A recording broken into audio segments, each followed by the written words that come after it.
Gente, uma boa noite a todos.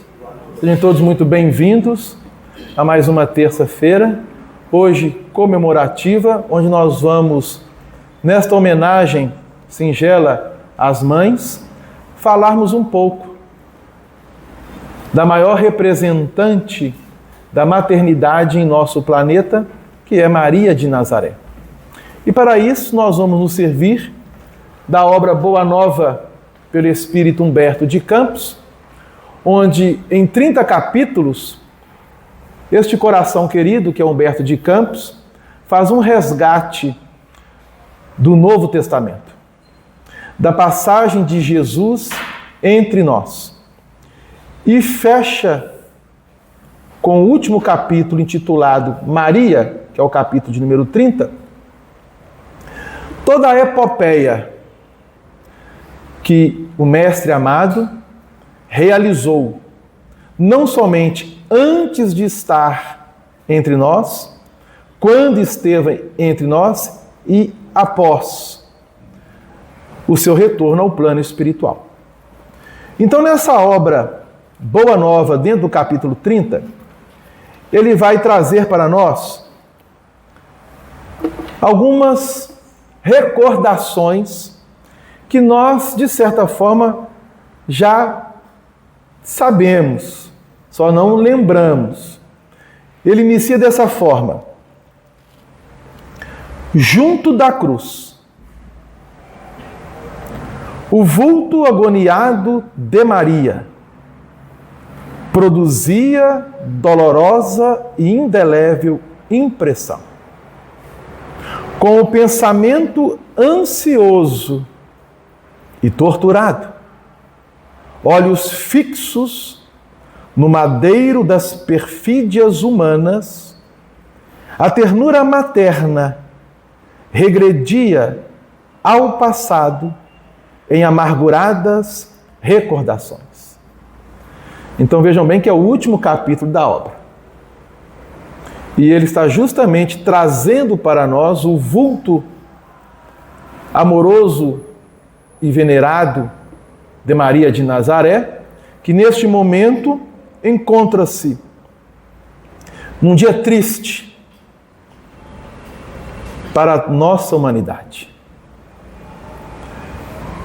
que não deveria ter acontecido, mas que, dentro da programação divina, conforme o próprio Jesus ensinou-nos, em muitas falas no Novo Testamento, reproduzindo as profecias das Escrituras, que é o Velho Testamento, o Mestre, então, estava de partida do mundo físico, onde fora levado a um julgamento, condenado, tendo a sanção de pena de morte.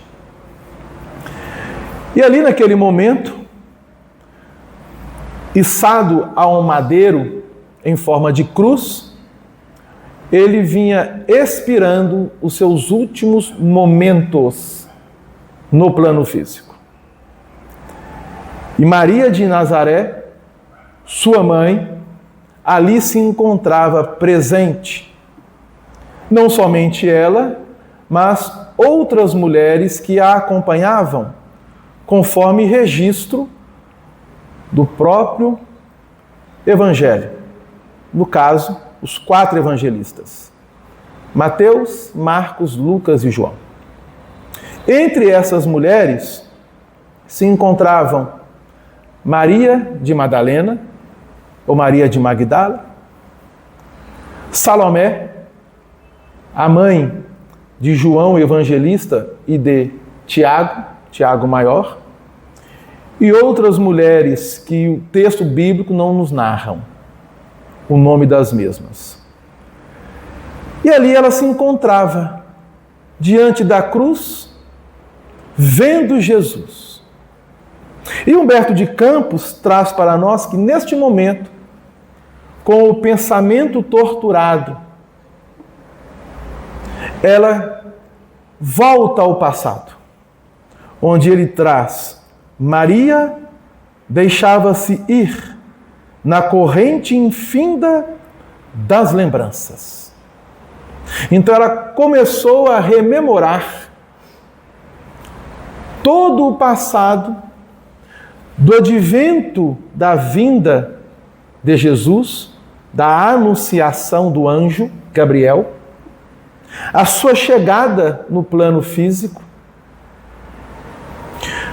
os momentos pelos quais ela viu Jesus crescer e se desenvolver, tornando-se adulto. Ela viu Jesus partir para a sua missão, para ensinar-nos o caminho que nos leva ao reino de Deus. E agora ela está vendo Jesus partir de uma forma definitiva do plano físico, mas dentro de uma situação que nenhuma mãe gostaria de ver o seu filho passar. O que fazer neste momento? Vendo um filho sendo julgado, condenado, tendo a sanção de pena de morte e estando à sua frente, dentro de um martírio e suplício, expirando numa morte nefasta, conforme o próprio Humberto de Campos coloca aqui, da perfídia humana. E aí, ele vai trazer para nós, Humberto de Campos, que neste momento ela passa a relembrar a amizade de Isabel. Quem é Isabel? Lembram? A prima dela, mãe de João Batista. Então vejam bem que coisa interessante.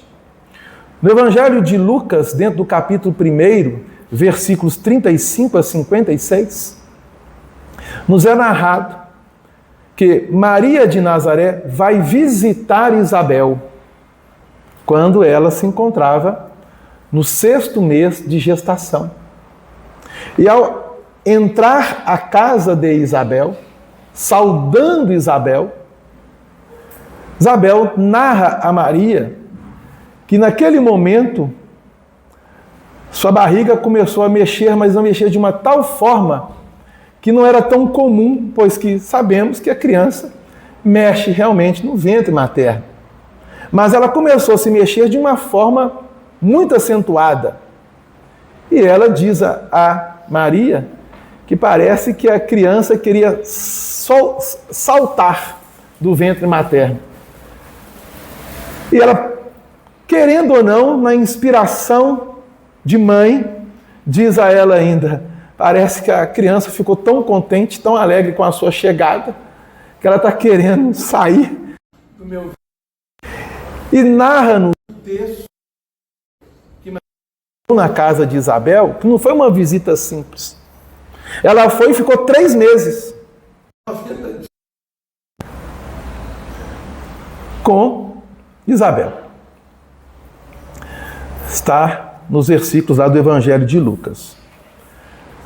Mas Maria, neste período em que ela esteve na casa de Isabel, foi anunciado a ela a chegada de um menino.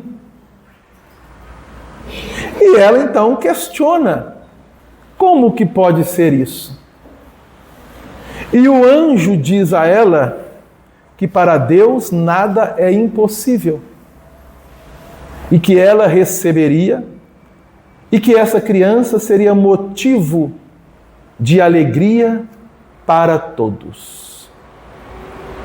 E qual foi a fala de Maria para o anjo, que ficou imortalizada entre nós? Alguém se recorda? Alguém se lembra?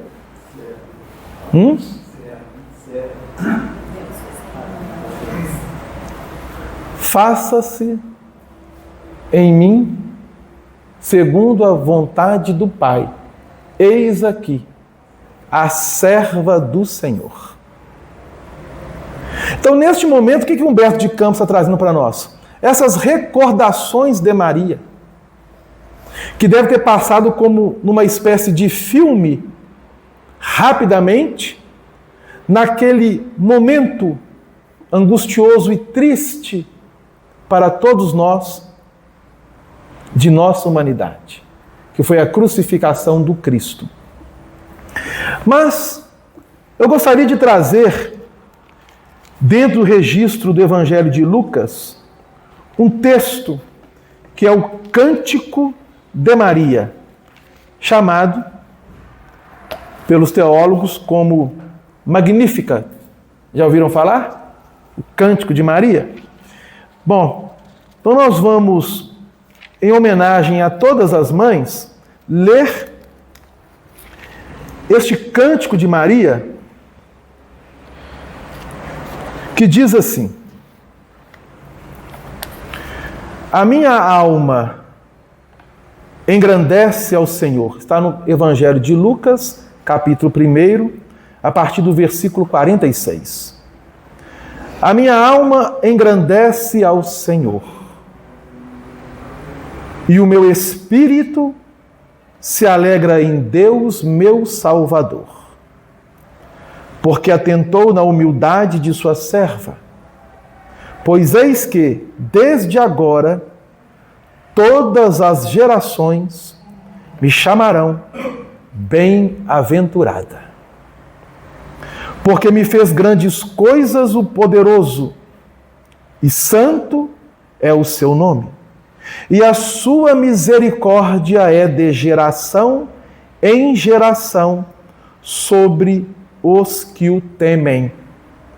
Com o seu braço agiu valorosamente, dissipou os soberbos no pensamento de seu coração.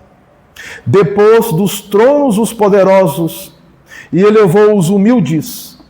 Encheu de bens os famintos, despediu vazios os ricos e auxiliou a Israel, seu servo, recordando-se da sua misericórdia, como falou aos nossos pais, para com Abraão e sua posteridade para sempre.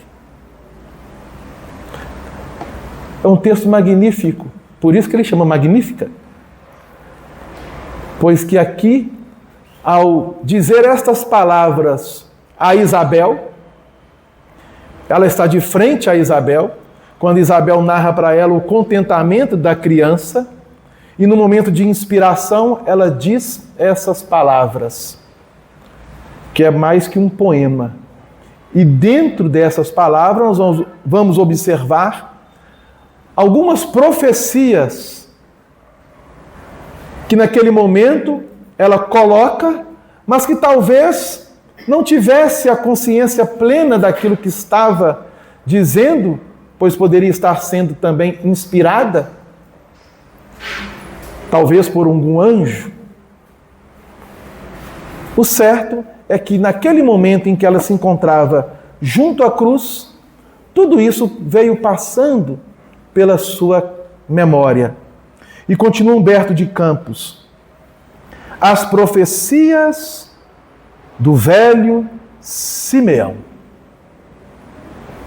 Então ela está recordando que após o nascimento de Jesus, 8 dias depois, ela, mais José, levaram a criança ao templo para ser circuncidado. E dentro do templo havia um sacerdote de nome Simeão, muito conhecido entre todos. E quando ela se aproxima com José e o menino, ele o toma em seus braços. E essa narrativa é registrada por Lucas, quando ele diz assim, está no capítulo 2 do Evangelho de Lucas, quem quiser depois chegar em casa, dar uma lida, uma conferida, a partir do versículo 25. Olha o que diz o texto. Simeão era um homem justo e temente a Deus, esperando a consolação de Israel, e o Espírito Santo estava sobre ele. Então era um sacerdote do templo, digno, honrado, temente a Deus, onde todos tinham para com ele uma pessoa boníssima. E fora-lhe revelado pelo Espírito Santo que ele não morreria antes de ter visto o Cristo, o Senhor. E pelo Espírito foi ao templo. E quando os pais trouxeram o menino Jesus para com ele procederem segundo o uso da lei, que era a circuncisão, ele então o tomou em seus braços e louvou a Deus e disse: agora, Senhor, podes despedir em paz o teu servo segundo a tua palavra, pois já os meus olhos viram a salvação. Ele está com Jesus em seus braços, um recém-nascido, 8 dias de vida.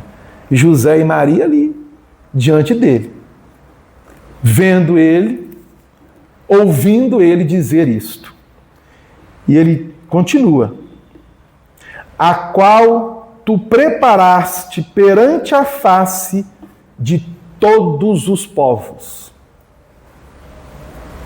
Ele está dentro do templo, é um sacerdote do templo, e diz claramente que ali está o Salvador, que Deus enviou para todos os povos da terra. Era uma fala forte. Como sabemos, os israelitas, eles eram bastante radicais e intransigentes no tocante a se misturar com outras etnias, principalmente dentro do ponto de vista religioso, pois era o único povo estabelecido na terra que cultuava o monoteísmo. Todos os outros povos eram politeístas. Continua o texto. Luz para alumiar as nações e para a glória de teu povo de Israel. José e Maria se maravilhavam das coisas que dele se diziam. Ou seja, eles estavam ali como que ouvindo Simeão falar e se maravilhando, tocados, envolvidos num campo de magnetismo que irradiava de Simeão, e obviamente nós ficamos imaginando a assembleia espiritual que estava ali naquele momento, envolvendo-os, Simeão, José, Maria, o menino Jesus. E Simeão os abençoou e disse a Maria, sua mãe. Agora ele vai dizer para Maria diretamente. E olha o que ele vai dizer para Maria. Porque neste momento ela está recordando, junto à cruz, onde Jesus estava tendo os seus últimos momentos no plano físico. Eis que este é posto para a queda e salvação de muitos em Israel, e para sinal que é contradito. E uma espada traspassará também a tua própria alma. Ele fala diretamente para Maria. O menino é posto para a queda a muitos, mas também para a salvação e elevação de muitos. E quanto a ti, também receberá na própria alma uma ferida como se fosse uma espada sendo encravada ao peito de Maria. É o que ela estava sentindo naquele momento ao ver Jesus na cruz e ela rememorando essa fala de Simeão. Dizem que Jesus desencarnou com 33 anos, né? Então ela estava voltando 33 anos atrás, praticamente, na sua memória. E uma espada traspassará também a tua própria alma para que se manifestem os pensamentos de muitos corações. Olha a profecia de Simeão, registrada no Evangelho de Lucas, dentro do capítulo 2, no versículo 35. Para que se manifestem os pensamentos de muitos corações. Então, aqui nós podemos trazer também para uma interpretação, diante de muitas, a dor que se faria presente. Estamos num planeta de provas e expiações. E a dor, ela faz parte do processo para que os espíritos que habitam um planeta de provas e expiações saibam vencer essa dor com a confiança em Deus. Então, Maria, neste momento, ela seria uma das representantes do Pai em nome do Cristo, que através do seu exemplo mostrou-nos claramente que apesar da dor imensa que ela naquele momento estava sentindo, ao ver Jesus içado ao madeiro, mãe, mas confiante na misericórdia divina.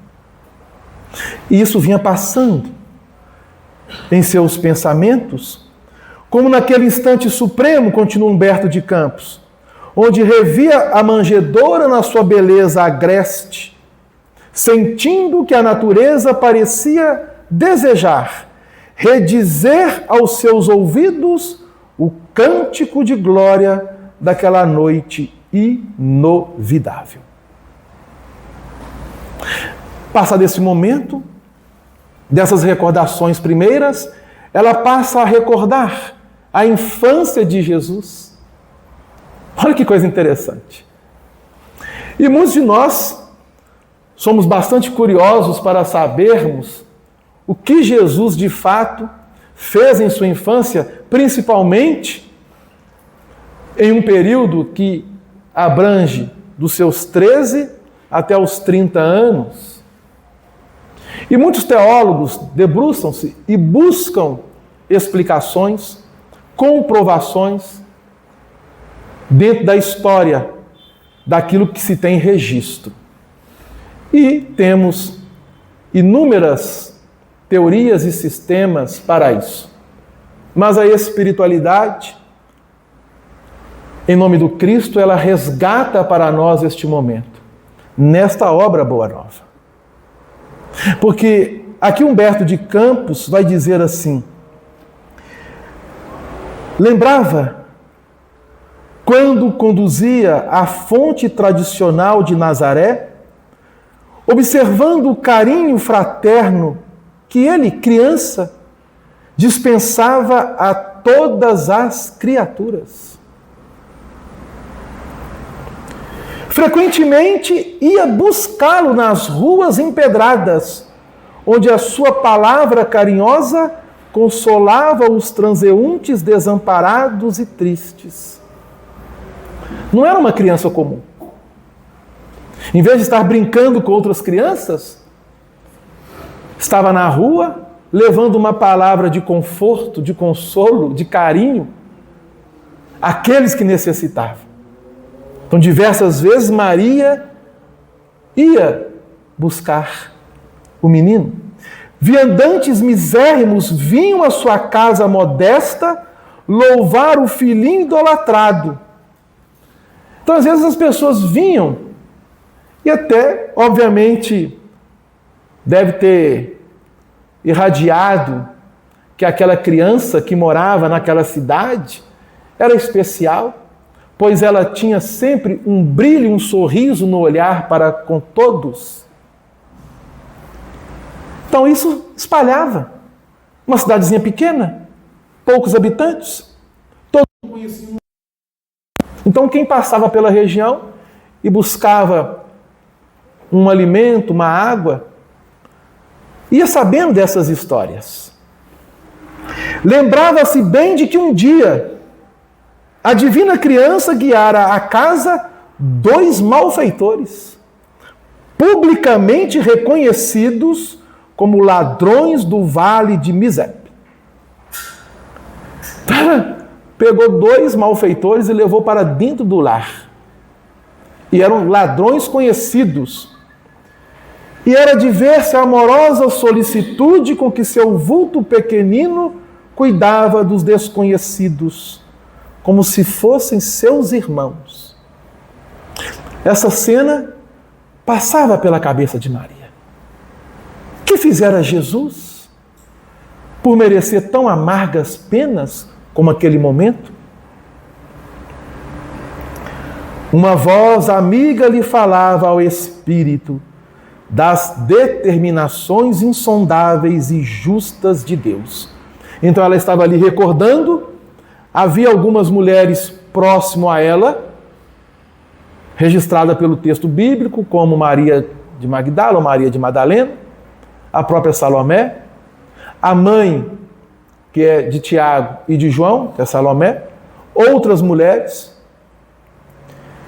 e obviamente espíritos amigos, benfeitores, por que não dizer anjos, ao lado de Maria, invisível ao seu olhar, mas que ela estava recebendo na acústica da alma uma força que ela não conseguia saber de onde vinha para manter-se firme diante daquele momento. E aí ela relembrou, no santuário da consciência, repetindo a afirmativa sincera e humilde que ela fizera há 34 anos atrás. Faça-se na escrava a vontade do Senhor. O filho querido, amado, que não teve nenhum laço de erro, sendo içado ao madeiro como um malfeitor, por levar paz, fraternidade e amor. Seu peito, naquele momento, uma dor incomensurável, relembrando da profecia de Simeão, mas ao mesmo tempo, no íntimo da alma, uma força advinda de não sabe aonde, nós sabemos, da misericórdia divina. Ela repete em seu pensamento: faça-se na escrava do Senhor, conforme a vontade de Deus. Olha o exemplo de mãe. Olha o exemplo de mulher. Se nós trouxermos para os dias atuais das dificuldades que muitos de nós passamos dia a dia, às vezes com coisinhas bobas, e a gente altera, a gente sai, como dizia antigamente, não que eu seja tão antigo assim, né? Mas como dizia antigamente, a gente sai do plumo. Plumo, quando a gente vai, é um instrumento, né, de obra, que você vai fazer as medidas para ver se está tudo alinhadinho. Então a gente sai do alinhamento de nós mesmos diversas vezes. E naquele momento, um filho que foi condenado à morte, expirando, tendo seus últimos momentos na cruz, Qual mãe que aguentaria isso? Maria de Nazaré, o exemplo maior. De alma angustiada, notou que Jesus atingira o último limite dos padecimentos inenarráveis. Estava chegando o fim. Neste momento, ela, com certeza ajoelhada, chorando e muito, aproxima-se um apóstolo, João, que além de apóstolo, também nos legou um evangelho e 3 cartas, além da última carta que está no Novo Testamento, que é o Apocalipse. Então, dentro do Novo Testamento, 27 livros, 5 são atribuídos a João Evangelista. Se aproxima dela e coloca a sua destra ao ombro de Maria. Também chorando, Maria olha para ele e o vê. E narra Humberto de Campos que João, vencendo a pusilanimidade, isso é, a covardia criminosa, em que haviam mergulhado os demais companheiros, lhe estendia os braços amorosos e reconhecidos. Então narra Humberto de Campos que os outros 11 apóstolos, são 12, todos haviam se debandado de forma covarde e, ele coloca um adjetivo bem forte, criminosa.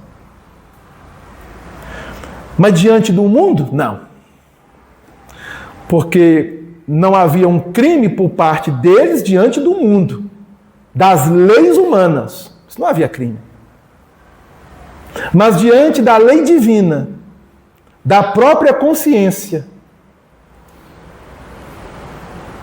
havia um crime por parte daqueles espíritos comprometidos com Jesus. E João venceu e foi até ela. Poderia ter sido preso,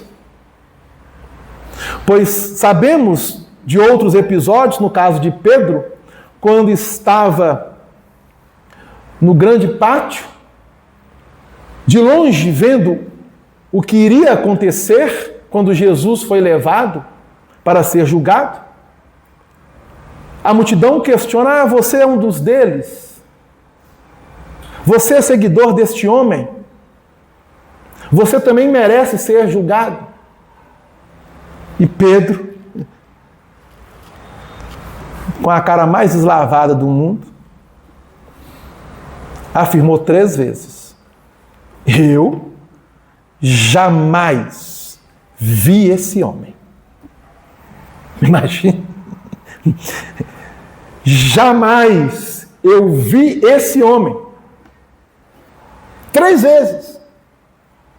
Imagina a consciência de Pedro. Ele está com muito medo. Medo. Pavor. Obviamente, nós não vamos entrar no mérito, porque há muitas interpretações em torno dessa passagem específica. Apenas trazendo para as nossas recordações que em muitas situações nós agimos dessa forma. Diante do mundo, não, porque diante do mundo não há crime, mas diante da própria consciência. Ah, Adela, mas o que tem a ver isso? É só irmos à questão 621 do Livro dos Espíritos, quando Allan Kardec questiona a espiritualidade. Onde está escrita a lei de Deus? E a resposta: na consciência. Então, ao Espírito é dado a capacidade de escolha. E nós, hoje, passado tanto tempo de experiências, plano físico e plano espiritual, pelas encarnações e reencarnações e desencarnações, nos intervalos que tivemos de uma existência para a outra, não podemos agirmos como os apóstolos agiram. É uma lição para nós que o texto traz. Não podemos fugirmos mais diante da nossa própria consciência. Não podemos. O tempo urge. Maria deixou-se enlaçar pelo discípulo amado. Ele então abraça Maria. E neste momento, Jesus, como um dos seus últimos ensinamentos, ele tem forças para olhar a Maria e a João, fixamente. E os dois, Maria e João, olhando para Jesus. E aí temos aquela célebre frase que ficou como um ensinamento para todos nós, registrado por ele, João Evangelista, no capítulo 19 do seu Evangelho, versículos 25 e 26. Meu filho, meu amado filho, exclama Maria a Jesus, quando o seu olhar fixa o seu. E ele, no esforço, diz a ela: Mãe, eis aí o teu filho. E olhando para João Evangelista, diz a ele: Filho, eis aí a tua mãe.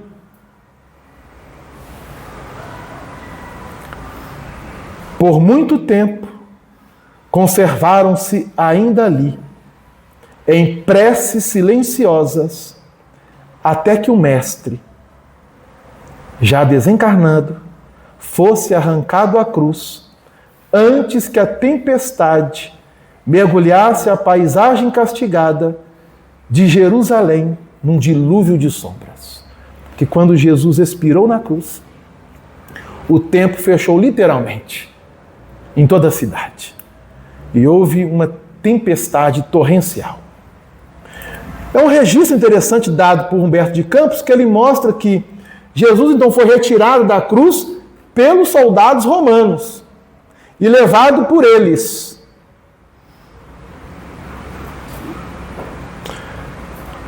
Vejam bem, ele traz essa informação para nós.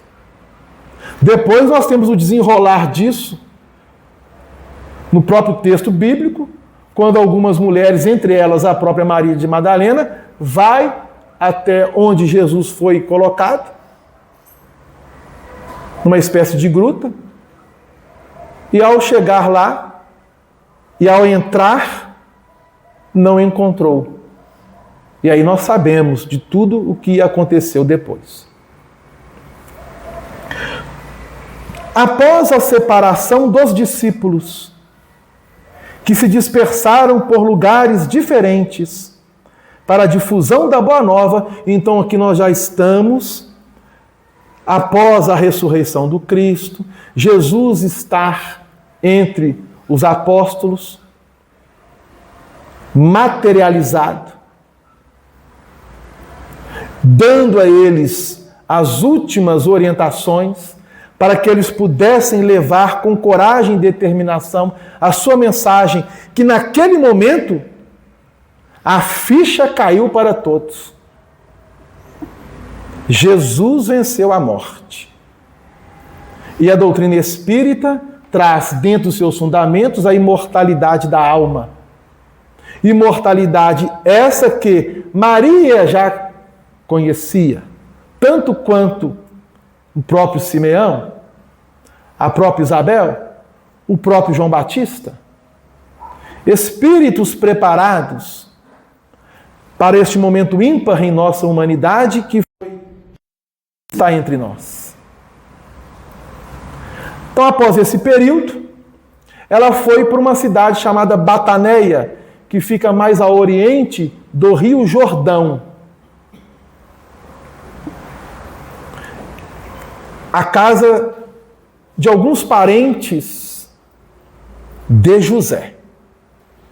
Então vejam bem que interessante. Narra-nos Humberto de Campos. E ela ficou lá por um bom período, nessa cidade, revivendo tudo aquilo que aconteceu e tendo as notícias que chegavam até ela dos seguidores que até então eram conhecidos do seu filho, Jesus, eram chamados de seguidores do crucificado, ou caminheiros, como eram chamados. Só foi denominado cristãos quando Lucas, ouvindo uma das pregações de Paulo e participando ativamente depois de se converter ao cristianismo, dá a ideia que foi aceita de forma unânime naquela assembleia e depois sendo repassada aos apóstolos. E todos acataram. E hoje nós nos denominamos cristãos. Foi o evangelista Lucas que dá essa ideia conforme Emmanuel traz esse registro na obra Paulo e Estevão. Os anos começaram a rolar silenciosos e tristes para a angustiada saudade de seu coração. Ela ficou um bom tempo nessa cidade. Foi meses, não, foi alguns anos. As lembranças do filho amado se convertiam em elementos de ásperas discussões entre os seus seguidores, pois que chegavam até ela sempre informações acerca do movimento em torno da mensagem de Jesus e de como essas mensagens iam chegando aos corações.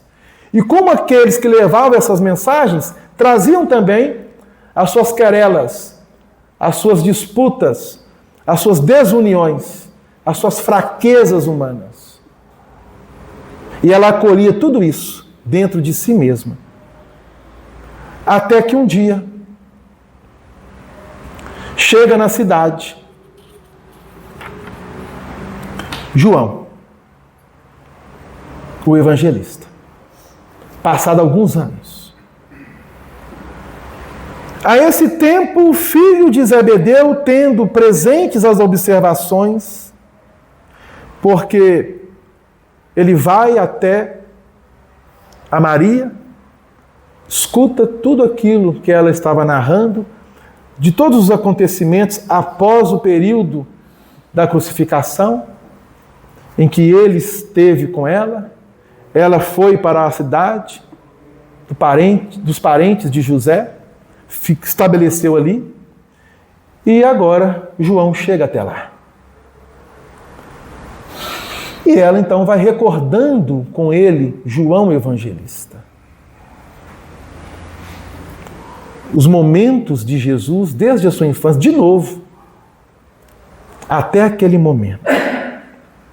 E João veio trazer para ela um convite, devido Jesus ter colocado: eis aí a tua mãe, eis aí teu filho. E ele, relembrando este momento derradeiro, diz a ela: não vi antes, devido estabelecer a fim de poder recebê-la. E hoje eu posso. Ao sul de Éfeso há uma choupana, onde poderás ficar comigo, caso queiras. E Maria aceitou. Partiu com João para a cidade de Éfeso, e mais ao sul, que ficava alguns quilômetros propriamente da cidade de Éfeso, Maria então estabeleceu-se ali, até a sua desencarnação. E ela aceitou alegremente.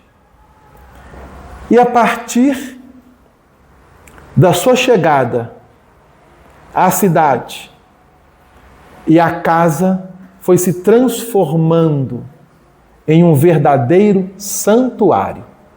Diz Humberto de Campos: a casa de João, ao cabo de algumas semanas, se transformou num ponto de assembleias adoráveis, onde as recordações do Messias eram cultuadas por espíritos humildes e sinceros.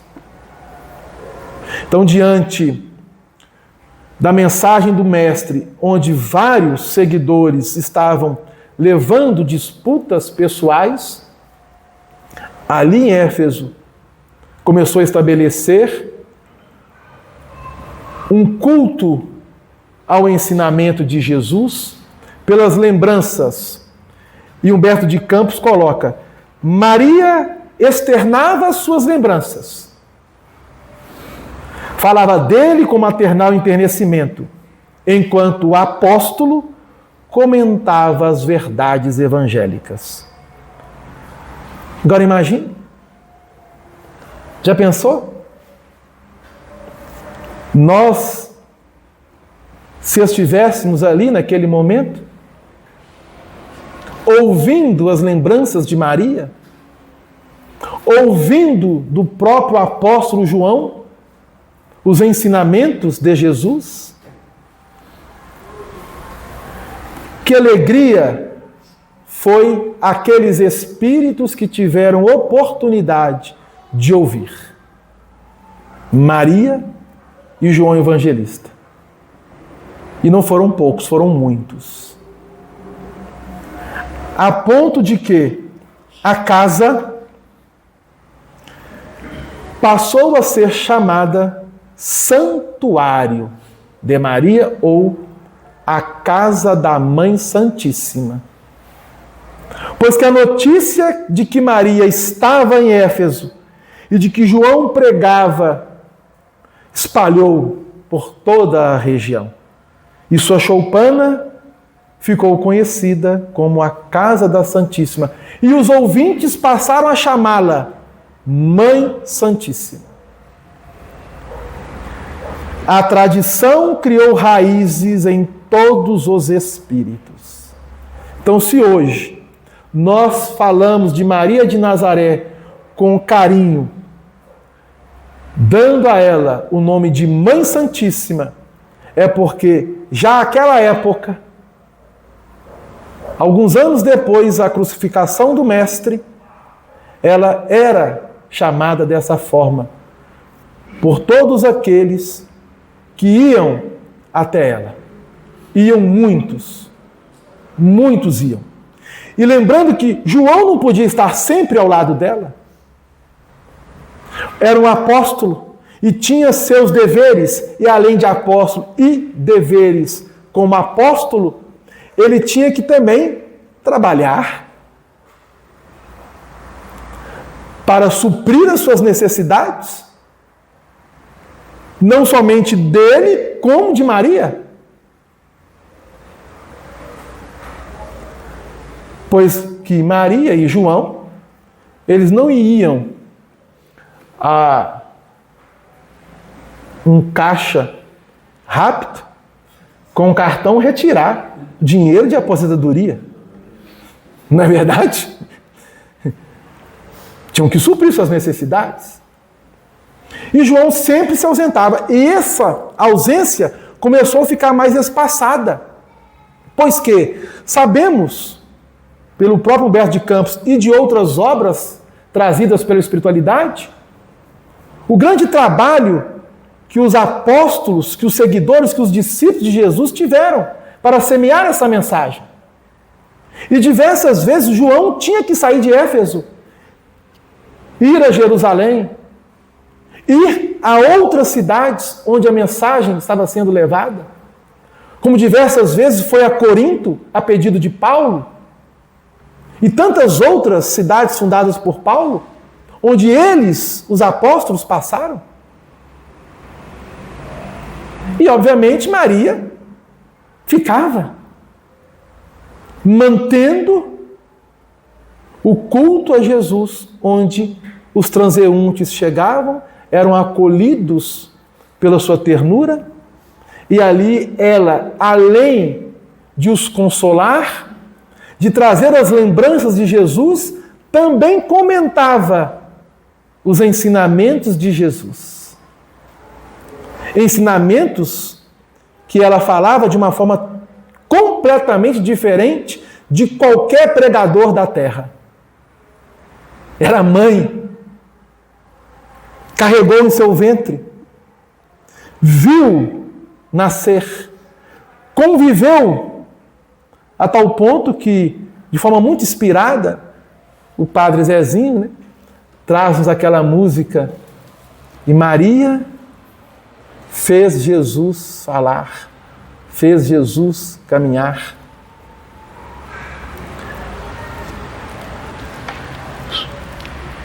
Minha mãe, dizia um dos mais aflitos, como poderei vencer as minhas dificuldades? Parece nós falando para Maria, não é verdade? Alguém tem alguma dificuldade aqui? Não, né? Graças a Deus.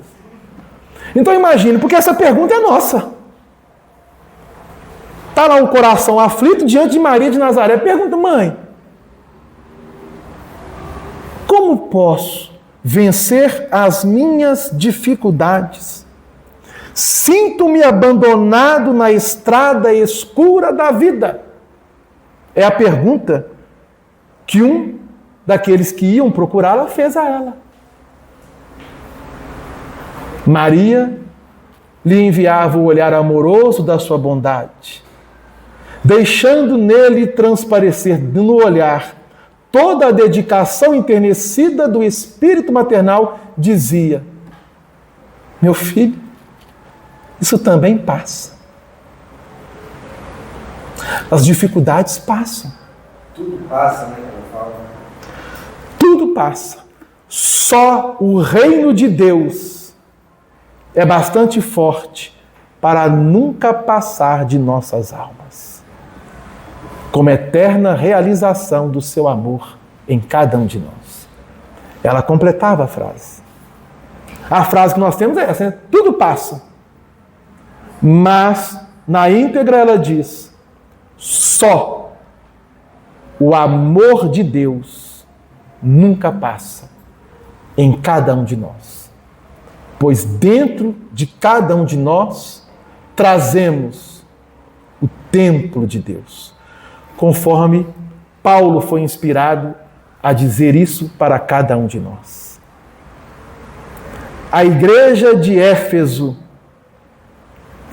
pois que ela estava na cidade de Éfeso, mas numa localidade um pouco distante, alguns quilômetros da cidade realmente. E João havia fundado uma igreja.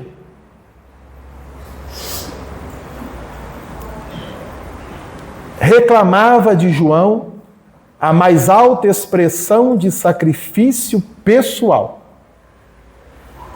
Com o decorrer do tempo, Maria ficava sempre só, dentro do lar, pois que as pessoas iam, mas retornavam. A velhice não lhe acarretara nem cansaços, nem amarguras. Essa frase de Humberto de Campos é muito forte, porque o tempo foi passando, os anos foram se avolumando na sua existência, e ela não sentia cansaço nem amargura. Apesar de toda a dor pela qual passou. As notícias das perseguições chegavam até os ouvidos dela. E ela, então, quando ouvia o que estava acontecendo com os cristãos, ela entrava em silêncio e orava, pedindo a Deus paz, não somente para aqueles que perseguiam os cristãos, mas aos cristãos que mantivessem a paz em si mesmos.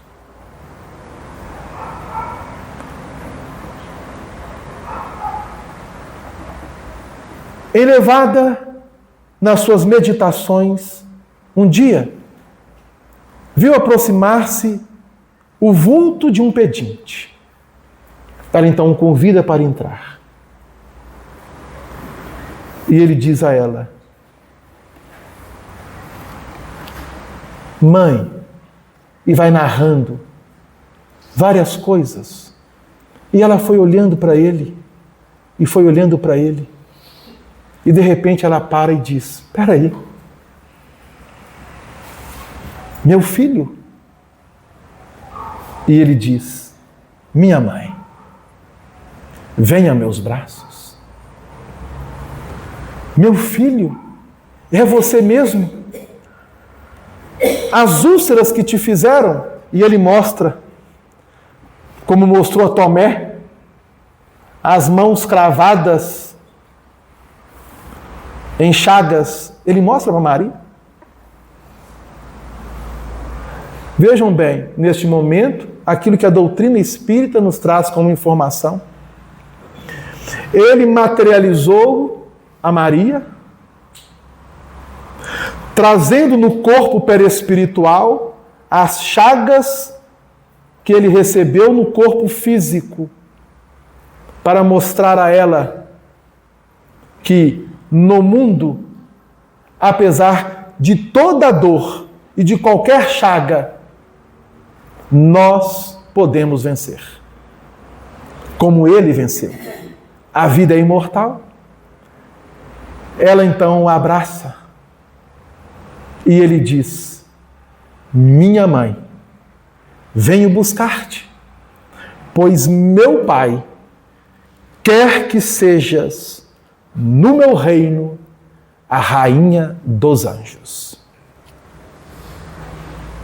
Então Jesus se materializou, aproxima-se da casa, Maria o vê, eles entram, ela não reconheceu, e à medida que eles começaram a conversar, ele foi se mostrando, até que ela tomou um susto: meu filho! Ele então mostra-lhe as chagas e diz: mãe, venho buscar-te. A visão desaparece e ela então entra num estado de agonia por algumas horas. Porque narra Humberto de Campos, Maria já não falava. Numa inolvidável expressão de serenidade, por longas horas ainda, esperou a ruptura dos derradeiros laços que aprendiam a vida material.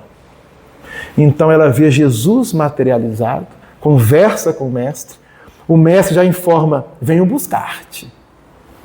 Retorna, e ela ainda fica algumas horas retida ao corpo físico, até a ruptura total.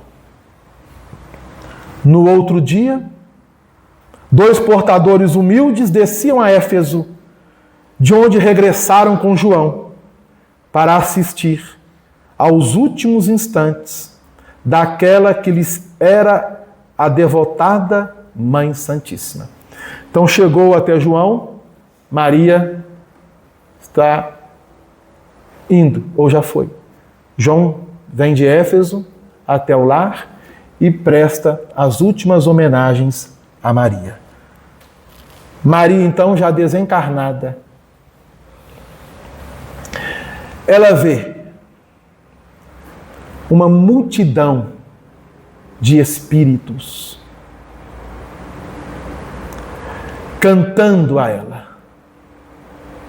e dizendo a ela: bendita és, ó Mãe Santíssima. Então os espíritos, numa multidão inumerável, se aproximaram para render a ela homenagem, ela desencarnada. Mas chega até a acústica de sua alma, os gemidos, os gritos dos cristãos perseguidos. E ela então se concentra e vai em busca desses gemidos e desses gritos. E de repente, ela está na cidade de Roma, onde ela nunca esteve naquela existência. E ela vê a suntuosidade da cidade de Roma, pelo lado físico. Mas Humberto de Campos não nos narra porque o lado espiritual estava um pouco meio a desejar. E ela então penetra os cárceres onde estavam os cristãos. E a multidão de espíritos, amigos, por que não dizer muitos deles verdadeiros anjos, seguiam o cortejo junto ao seu coração. E ela aproxima-se de cada um dos prisioneiros, de cada um, abraçando-os e dando-lhes a ele injeção de ânimo, participando de suas angústias e fazendo preces juntos a cada um deles. Pacientemente. E ela pensa: meu pai, meu filho, o que eu posso dar a esses corações para que não estejam abatidos da forma como se encontram? E aí ela, lembrando de Jesus, ela então aproxima-se de uma jovem totalmente abatida e sopra-lhe aos ouvidos: minha filha, tenha bom ânimo, canta, canta, convertamos as nossas dores da terra em alegrias para o céu. Então, a partir deste momento, os cristãos que estavam nos cárceres passaram a cantar. Cantar para Deus, cantar para Jesus. Já não se ouvia gemidos nem dores, e mesmo que houvesse gemidos e dores, como havia os cristãos encarcerados, aprisionados, diante das perseguições, cantavam, glorificando a Deus, em nome do Cristo. E essa informação nos é passada por Humberto de Campos, mostrando que Maria, ainda no plano físico, mas desencarnada, nos deixa uma verdadeira lição de tantas outras que ela nos legou através de sua passagem entre nós. E é por isso que Humberto de Campos diz: meus irmãos, por essa razão, quando ouvirdes o cântico nos templos das diversas famílias religiosas do cristianismo, não vos esqueçais de fazer no coração um brando silêncio para que a rosa mística de Nazaré espalhe aí o seu perfume.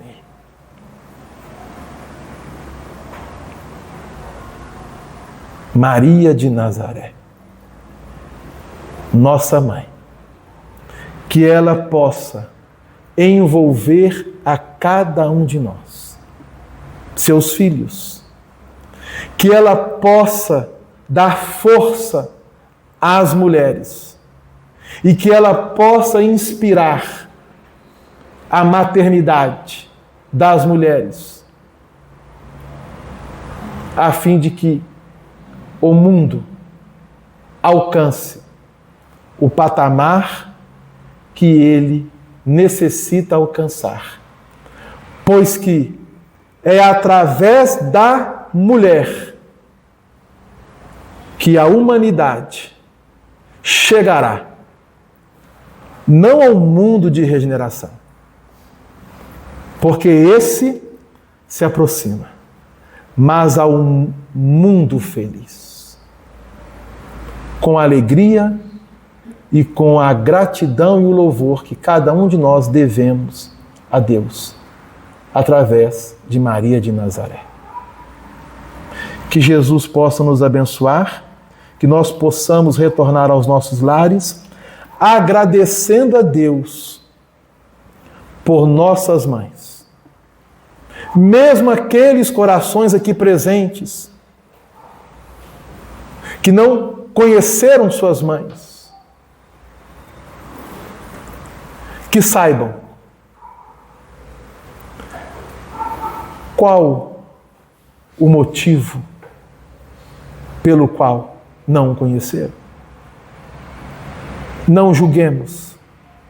Busquemos as respostas dentro de nós e agradeçamos a Deus, pois que, se não pudemos conhecer numa existência, é porque teve uma consequência na existência diante de uma causa gerada pela responsabilidade que nos pesa. Mas saibamos que todos os espíritos aqui presentes, há um coração.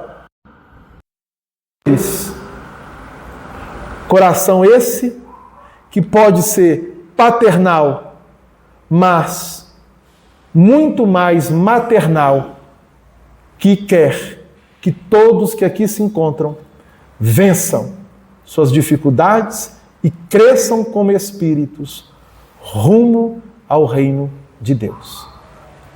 Que Maria de Nazaré nos envolva, e eu gostaria de convidar o Valdir para fazer a prece final por nós. Uma boa noite a todos, que Jesus nos abençoe.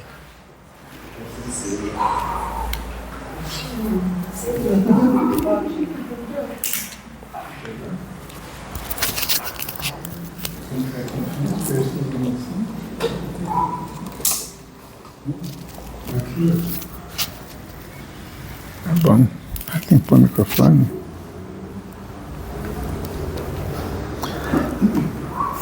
Boa noite.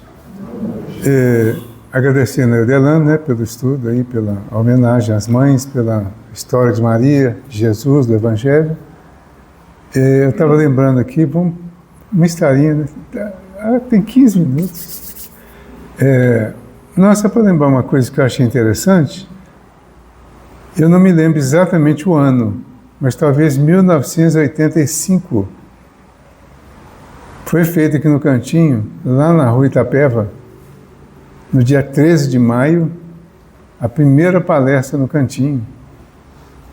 Lembra disso? Quando eu falei que ia fazer uma palestra, né, sobre o dia 13 de maio, que hoje é o dia que comemora a libertação da escravatura, né? E então nós falamos sobre esse assunto baseado no livro Brasil, Coração do Mundo, Pátria do Evangelho. E aproveitando, né, fizemos uma homenagem às mães também, mas o foco mais na libertação. Então tinha uma pessoa, a Marlene falou, nossa, mas vai falar 40 minutos? Eu falei, é muito tempo. Aí quando terminou, ela mesma falou, passou depressa. Que bom, né? Então vamos agradecer ao Delano, agradecer a todos, agradecer a essa iniciativa que nós tivemos no Cantinho um dia, de poder trazer tantos assuntos, né, tantos ensinamentos, e o quanto nós aprendemos, principalmente nós que falamos, né, a gente acaba tendo a oportunidade de falar muito mais. E assumimos uma certa responsabilidade também de homenagear, né, na nossa fala, sempre que possível, fazer as nossas homenagens. Mas eu queria fazer um desafio para vocês na prece. Vocês vão fazer. Eu, na verdade, sinceramente, eu acho que eu não sei todinho de cor. A gente podia fazer a Salve Rainha. Que tal? Tenho certeza que cada um sabe um pedacinho e a gente completa. Vamos? Comecemos. Salve, Rainha, Mãe de misericórdia, vida, doçura e esperança nossa, salve. A vós bradamos os degradados filhos de Eva. A vós suspiramos, gemendo e chorando neste vale de lágrimas. Eia, pois, advogada nossa, estes olhos, e depois deste desterro, nos mostrai Jesus, fruto do vosso ventre. Ó clemente, ó piedosa, ó doce e sempre Virgem Maria, rogai por nós, Santa Mãe de Deus, para que sejamos dignos das promessas do Cristo. Amém. Jesus amigo, nós agradecemos de uma forma muito especial este momento, que foi também tratado como especial nessa homenagem singela, tanto lembrando a essa Mãe da humanidade e homenageando a todas as mães que têm um papel muito importante, tiveram e têm um papel muito importante nas nossas reencarnações. Que independente de quem tenham sido as nossas mães, independente do que fizeram e que achamos ruim, que julgamos errado às vezes, que possamos, em nome do nosso nascimento, buscar motivos para perdoar, para compreender, para agradecer a essas pessoas que nos trouxeram a vida física e com certeza compreendendo que nada do que aconteceu foi em vão, foi injusto. Aconteceu tudo aquilo que era necessário para o nosso crescimento espiritual e por isso estamos aqui e por isso temos possibilidade de agradecer sempre.